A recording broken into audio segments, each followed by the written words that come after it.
What's up, YouTube? Luke, the window cleaner. Rihanna. It's a cold, chilly Saturday morning. Just showed up to our first storefront of the day. How many times we start every video like this? Yeah, it's 52 degrees.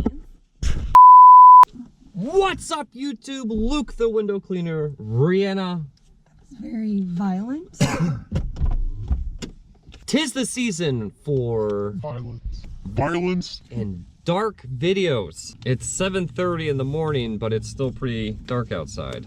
Before we get to top reasons of why you should not start a window cleaning company, I want to thank each and every one of you for your subscriptions, views, and support over the last several years. We have grown tremendously, especially this year on our YouTube channel. I think it's getting closer to 4,000 plus subscribers this year. That's awesome. We really appreciate it. I try to respond to every single comment that we get on our videos. Just sometimes they get lost in the shuffle and we get busy and I can't get to them. Unless they mean. Then you just get the block button.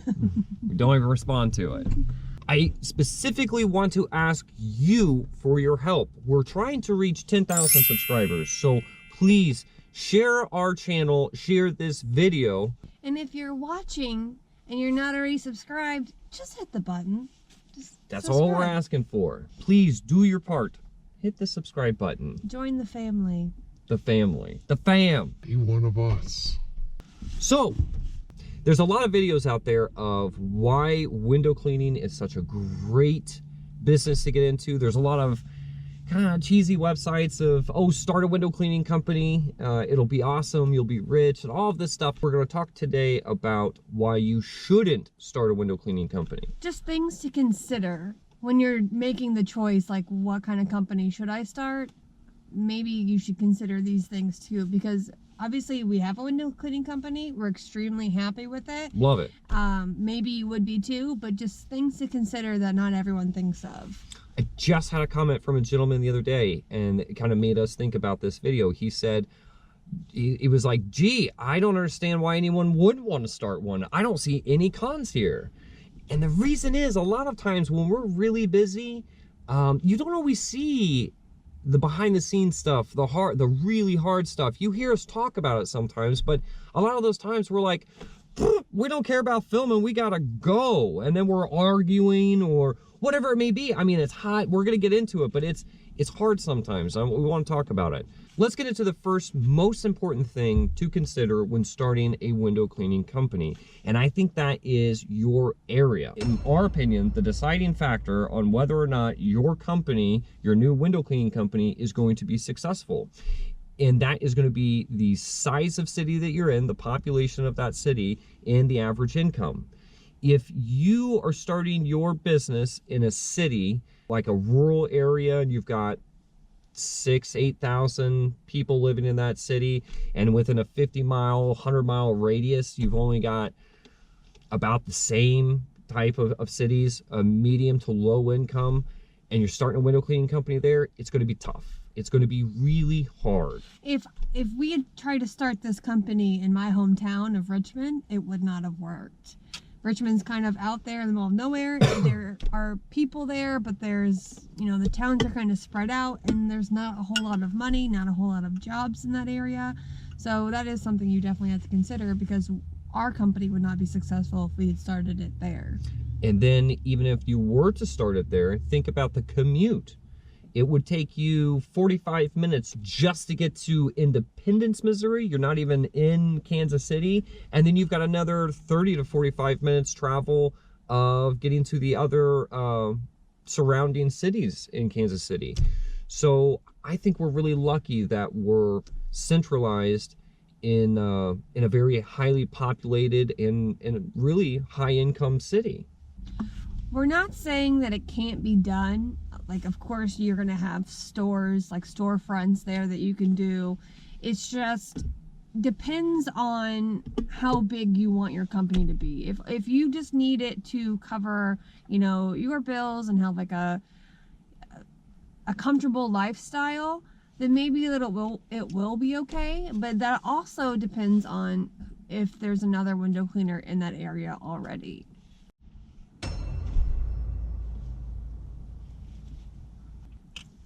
So another thing to consider when starting a window cleaning company is how physical the job is. When you watch videos, I don't think that comes across very accurate.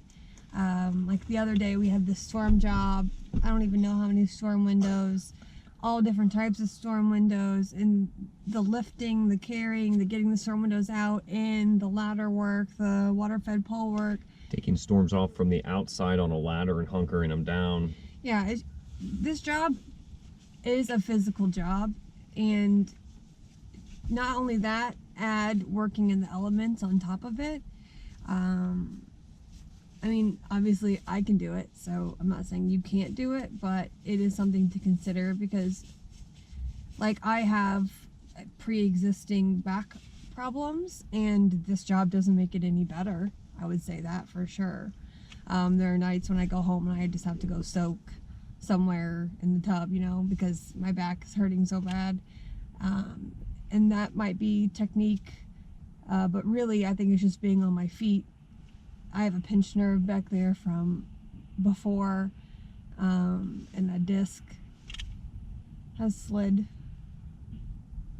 somewhere it shouldn't be, but yeah, so it is something to consider because you see guys with braces on, their elbows go, their knees, from being down on their knees, go. You have to be up on a ladder, being up on a roof. These are things to consider. One, what type of window cleaning business you want to be, because if you want to include gutter cleaning, you're going to have to be up on a roof. You're going to have to be on a ladder. If you want to do residential window cleaning, you might not have the money right away to get a water fed pole, so you're going to be on a ladder, and that's dangerous. And also lifting the ladder around is very physical. And then once you get a water fed pole, the system itself is going to be heavier. So you have to consider that. There's just a lot of things to consider there. And so you have all these physical things, you know, problems that could happen, especially just like the heavy lifting part of it. And you have to pay for your own health care. So that's, I mean, that's something to consider. And can you work in the extreme cold or extreme heat? Depending on where you live, we get both. So we go from the negatives to 100 plus in a year, and that's tough on me. I think there's only been maybe 2 days where I was like, nope, Can't do it. can't do that anymore. Like, No. tried it, can't do it. So that is something to consider because the cold is tough. Your hands hurt. You know, it doesn't matter how many layers you wear, the wind comes through.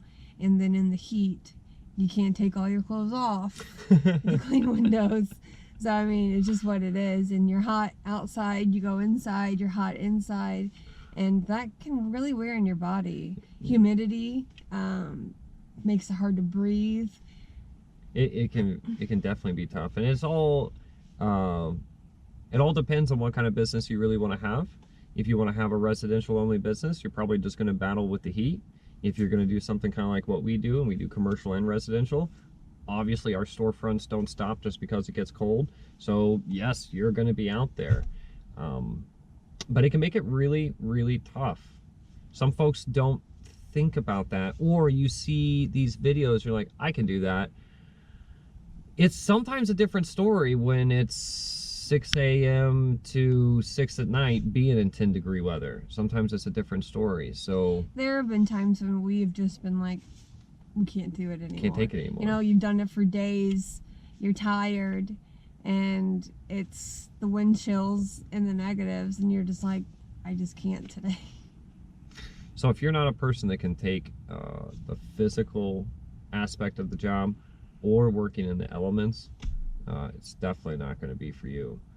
So the next thing on our list is the cost of starting your window cleaning company. It is true that a window cleaning company is going to be a very low cost upstart in the grand scheme of things. Especially if you just want to go out and get some business cards and some Home Depot squeegees. I think it's next to nothing. If you do want to start off, I think correctly, with insurance, you're paying your taxes, you're getting the right equipment, your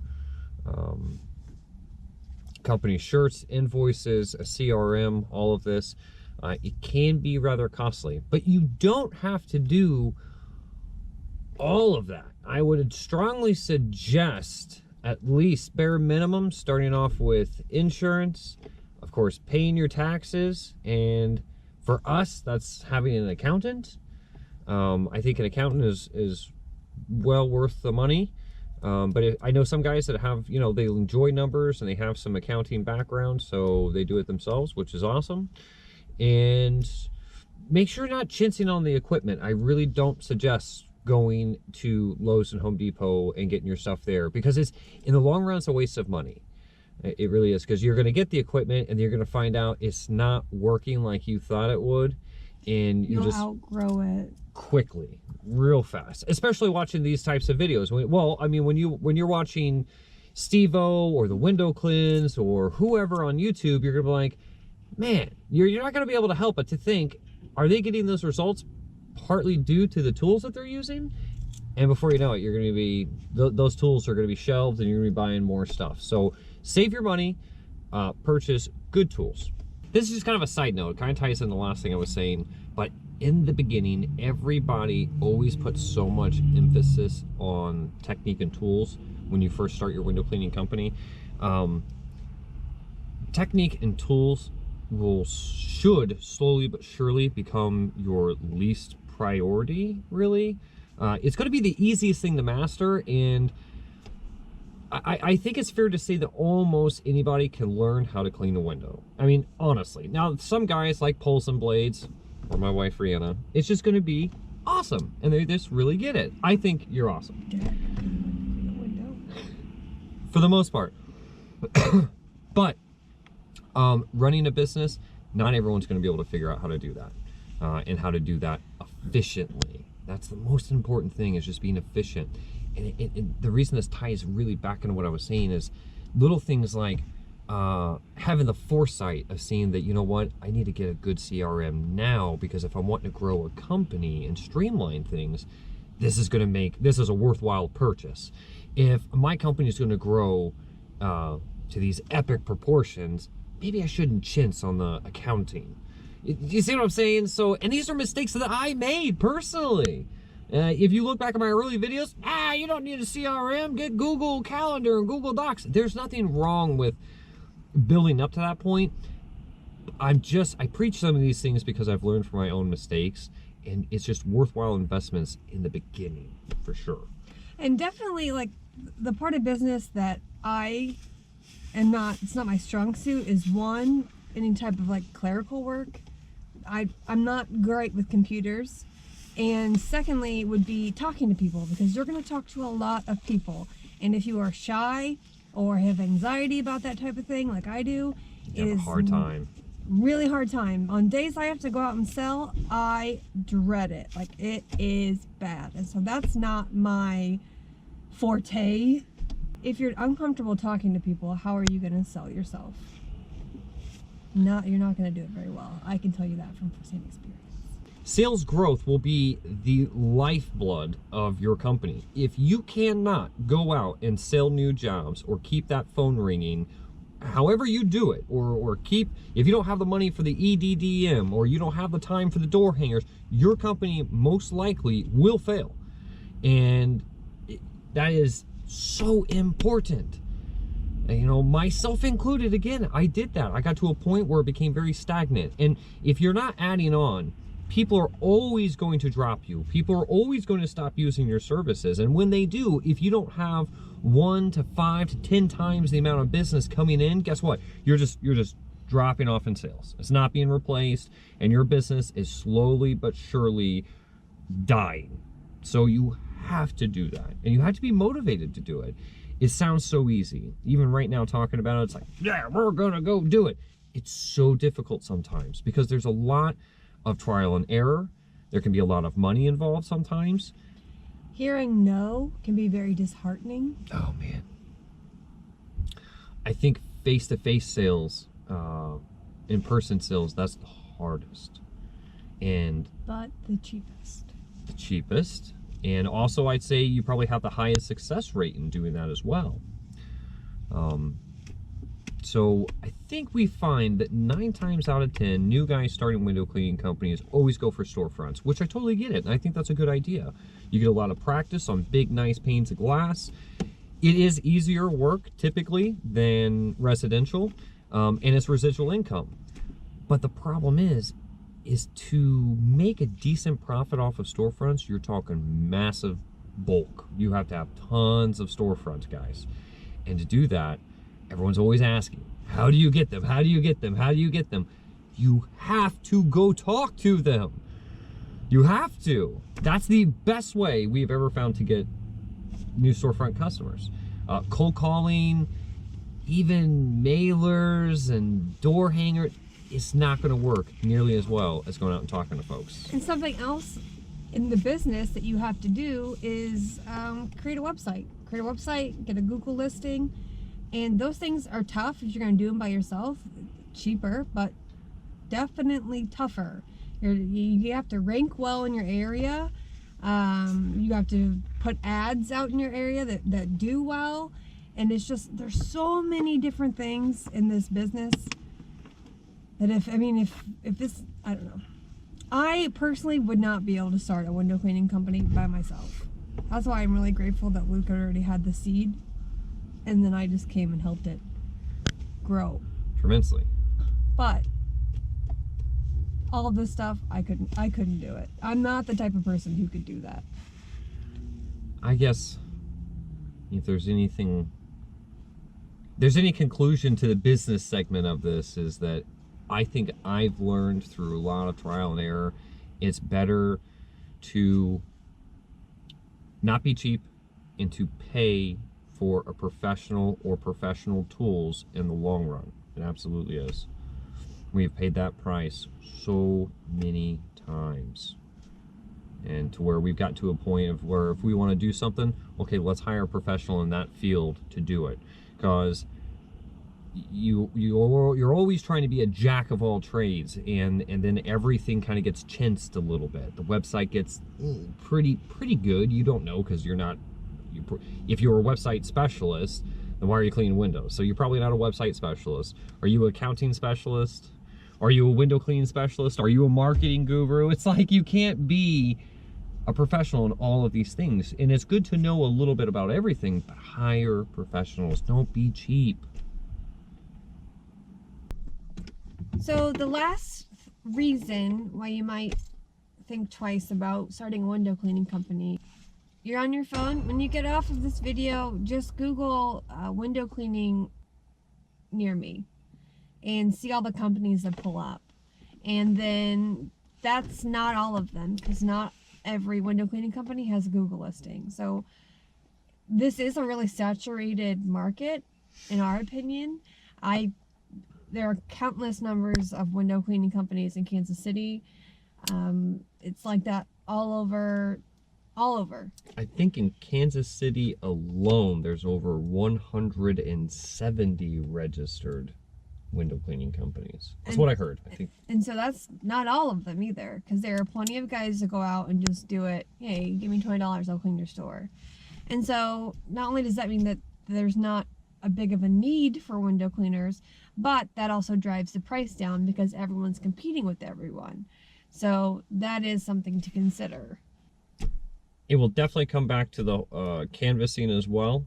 You think, well, I'll just get out there and start getting some business and at these prices, and then you're going to find out quickly, A, they either have somebody, so they just give you that quick no, or B, like Rihanna said, you're going to start dropping your price. So it can make it really difficult to get started. Even though maybe we're contributing to that saturation. But we want to be here because I think that's a debatable topic, and I joke around about it, but I know online and on Facebook and things, people say that we're spawning bucket bobs out there. I disagree. We're just trying to give we're trying to give the highest quality information that we can possibly provide, and trying to help you by, Teaching. Yeah, help you by teaching and sharing mistakes that we've made personally, so that you can create a better business and then we're not competing with bucket bombs. I have no problem competing with top-notch real companies. It is disappointing when you find out that this guy over here is cleaning windows at 25 cents per pane. That's really frustrating for us, and I think for everybody in the industry. It's frustrating, it's also disappointing, because it's like, why are you doing that to yourself, man? You're working way too hard. You should be charging $2 to $3, you know, if it's storefront or whatever. So these are really reasons why, if you can look at any of these reasons and be like, I didn't think of that, hopefully that helps you. If you're look at those reasons and you say, I still want to do it, awesome. We have a forum, LukeTheWindowCleaner.com/community. Go there, ask questions. We're here to answer those questions. And that's why we put out videos every single week. We try to make each video have a point so we can help you guys as much as possible. Yeah, so not super serious, not super doom and gloom or anything, just things to consider. all right, well, I guess that's it. Guys, please don't forget to help us. You can help us by hitting the subscribe button. It'd be much appreciated. Other than that, be sure to tune back in next Wednesday for another Window Cleaning Wednesday. It's Friday, Saturday, I'm sorry.